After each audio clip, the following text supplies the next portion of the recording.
A soroksári Ráckevei Dunaág közelében, Budapest déli peremétől mintegy 12 kilométerre elhelyezkedő Dunavarsány közigazgatásilag a közép-magyarországi régióhoz, azon belül Pest vármegyéhez, a Ráckevei kistérséghez, valamint a budapesti agglomerációhoz tartozik.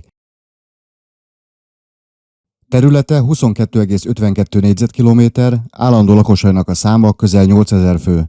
A várostól két egymástól földrajzilag elkülönő településrészből áll, a honfoglalás korában kialakult történelmi településrészből, Duna-Nagyvarsányból, és a Budapest-Kelebia-Belgrád vasútvonal 1880-83 közötti megépítése után a vasút mellé kiépült Duna-Kisvarsányból.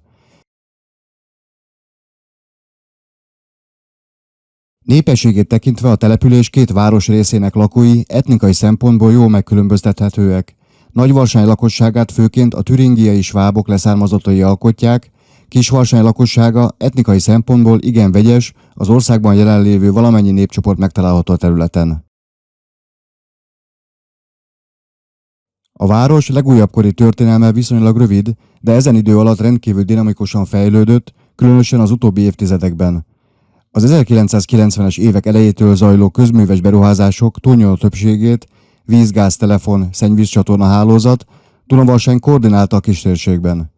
Dunavarsány több mint 300 vállalkozással, 200 magánvállalkozással, illetve egy 90 hektáros ipari parkkal rendelkezik, amely a terület fekvése, könnyű megközelíthetősége miatt kiváló lehetőséget nyújt a betelepülőn kívánó vállalkozók számára. A település a teljes alapellátást biztosító intézményhálózaton túl emelt szintű ellátást biztosító intézményekkel és szervezetekkel is rendelkezik, mint például művészeti iskola, általános iskola, speciális tagozata, idősek átmeneti otthona. Most 2025. októbere van. Nézzük meg, milyen Dunavarsány az esti őszi fényekben. Gyertek velem!